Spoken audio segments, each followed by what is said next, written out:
Play it out. Turn on items. Oh, nerds. Keep this in the VOD. Yeah. I want it to be known. That Dunnobro and 17 are, in fact, cowards. Turbo dorks.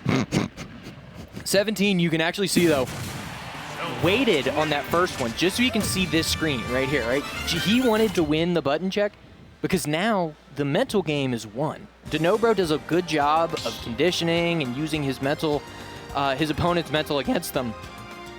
If you win the first game, there's not really anything you can do coming back from that. So this was very smart by 17. He did what was important. Emotional damage. True. Yep. So now technically game 2, but we've got game 1 right here. And 17 versus Dunnobro, Zelda versus Mario. I feel like everybody knows exactly how this set is going to play out. Dunnobro's going to try to get in. Zelda's going to try to keep him out. And that is going to be that. Obviously, Dunnobro a little bit more defensive than most Marios that you see, but still nasty with it as soon as he can get it. Yeah. And on a character, Zelda's, we talked about it, Zelda's whole thing is trying to keep players out. Mario kind of has good tools to get in on that. Yeah. We talked about how Dunnobro like to play a bit more defensive, but he can't play that type of style. Sure, you can play more. You have to play more in mid-range because you have to be able to use your burst options. Because if you're going to lose the long-range game, most characters in this game do lose the long-range game versus Zelda. Yeah. And something that I like to point out when I get to call Dunnobro sets is I really like watching Dunnobro because the way that he plays like he knows that Mario is just totally broken. Because Mario can do, all of Mario's aerials have no end lag, right? True. And so he'll throw out random aerials in the air like he's fighting a ghost, but then he'll have another one in the bag as soon as you go to whiff punish it because there's no end lag. And he catches people, like the best players that we have here, he will catch them with that. And so you should watch out for that over the course of this set. He does it a lot when he's ledge trapping and when his opponent's in the corner because there's really not much you can do. That's just a wall of pain that you don't get around. I do like his use of, he also implements wave dashes in this game, or mostly wave landings. Actually, they're wave dashes. Yeah. And there you go. Yeah. And a lot of crouching from our boy Dunnobro. A lot of crouching. Yeah. And he does like those little fan options. Yeah. Likes putting people in a slight situation. Oh, 17 actually, I think last night, either won or got second at Bamboo Battles. Big Wi-Fi tournament. He beat 8-Bit Man and, uses the cape to reflect the Phantom. And there goes 17 down 3 stocks to 1. Dunnobro uses that crouch to get under that F smash, and it is all Dunnobro right now.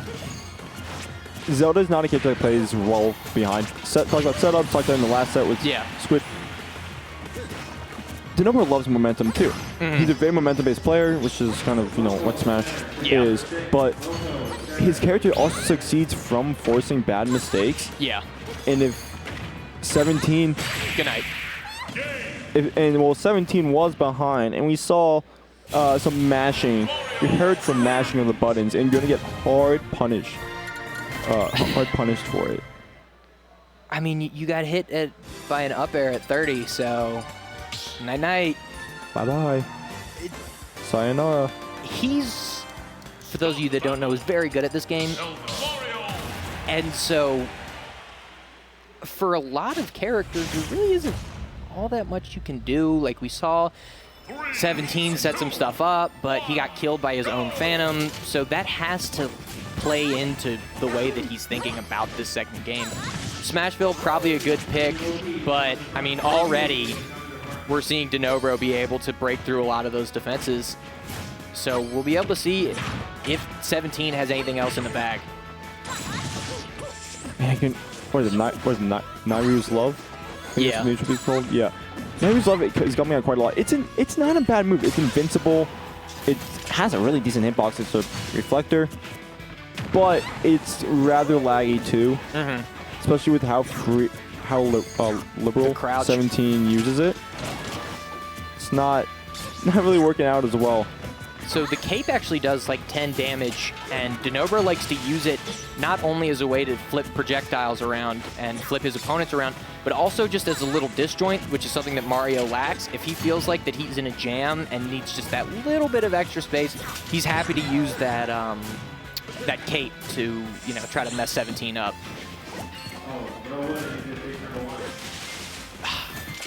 The flood. That hits underneath the stage if you set it up on the right. Ridiculous.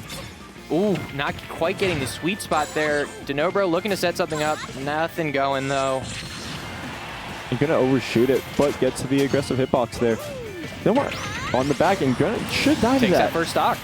That was kind of lazy by Dunnobro. It's a very lazy approach attempt. Yeah, he bit off more than he could chew there. But also does show how reliant Zelda is on not approaching. Yeah. He saw 17 just run away the whole time and try to force Dunnobro to make bad mistakes. And he did. And that should be stock. Yeah. Got caught mashing. Yeah, so what Mario can do right there, look, I mean, that was back air into nair. Oh! But I Is that forgot a the jab 17 block was with raw. fair? Yeah, that was... Is a sour spot fair? And Dunnobro's down a whole stock.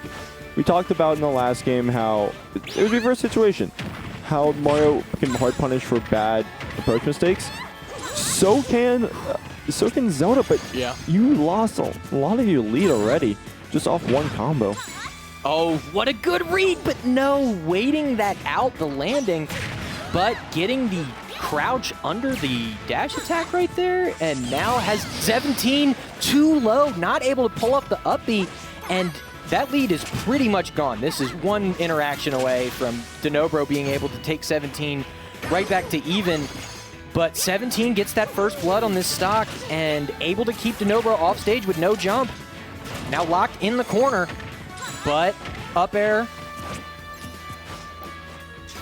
And he's still running with this a little bit. Yeah. Yeah. And he's scared. 17 is so scared. You know, Dunnobro's like, okay, I'm just going to play my game. But 17's nervous because you lost your lead. Yeah. You don't have that safety pad anymore, especially with Mario on a stage with a single plat that could just juggle you. Exactly. Or even just get the fair combo dash attack. Not going to take it. Yeah. Stage is still pretty decent. Still decently sized. There's no such thing as a small stage in this game, especially in the stage list. Free WarioWare. Free WarioWare. Oh, tries to catch that jump. Yeah, would have been really out. funny. Oh no! Ah! You're gonna be able to get the down air. Oh, that. Back there should take it. Yeah. So really good adjustment there by 17. He just, I think Dunnobro just got a little impatient. A lot of those approaches were not in his best interest, and 17 is a good enough player that as soon as he sees an opportunity where that trap is set up and it works, you take a ton from it. Dunnobro has been doing a pretty good job of avoiding those, especially in game one, but 17's conversions are on point. We saw him take that second stock with whatever that jab block down tilt setup was, but I mean, really good stuff there. And what? I'm trying to think of what stage you'd probably. He'll go to Hollow Bastion, I think. I wouldn't be surprised. No, no, small battlefield. Okay, this actually makes sense. The ceilings on this stage are low. These are not high ceilings whatsoever. And having control, being able to start a juggle on any of these platforms should guarantee that they're reaching the top of the stage no matter what. They're not dying off it, but they're going to be able to reach the top of the stage. Well, if you know they go for the up B. Yeah. But we're going to go for the extra nair damage there, guaranteed. So, if you're 17, you ban Battlefield, obviously. And what else? Like, don't you ban small Battlefield? No, I mean, maybe, but that also just leave open some big stages. And we do know Dunnobro loves flat stages. Yeah. And people are like, oh, but projectiles. A lot of characters that have to set up, like Zelda, Belmont, don't do that well on flat stages. Yeah. This going above may act, if Dunnobro starts catching on to it and they just keep doing it, Dunnobro can definitely catch on with the down B, even a real-time side B. Yeah. And the up smash is going to take that Oh, stock. look, 17 is pissed about that one. 17 does not like that one bit, but catches the jump right there, and now no jump again, but Dunnobro able to get himself out of trouble and get a little combo started. The classic Mario down throw into F tilt combo right there. The word. Oh. It's just going to be a lot of them jumping around. The platforms do enable him different ways to get around the Phantom. Yeah. And going to be able to grab the ledge with that air dodge could have been way worse. And not going to be able to combo with throw into the Phantom, but going to have to never off stage. Regrab, no punish on the regrab. So right now, 17 really needs to close this stock out. If he gets down 2 stocks, then this is going to be really ugly for him. But Mario's going to be looking to close this out right here on this ledge trap. A little bit of tricky movement there from Zelda. And trying to go for that back air. At the side of the stage, reveal back to back. That's such a clever use of that flood to knock the Phantom off the stage so he doesn't have to worry about it. Oh, you're dead. You cannot be trying to grab Mario's aerials on shield. Yeah. And you talked about the Phantom usage. Something that can also be Phantom can also be used for in this matchup is as a shield for the you're low. It can be used as a shield against fireballs. Because we've seen it a few times. You saw it there. You are mashing a lot, but you're gonna be able to get out of that. Still have Dunnobro at 137. DI mix up, but still alive.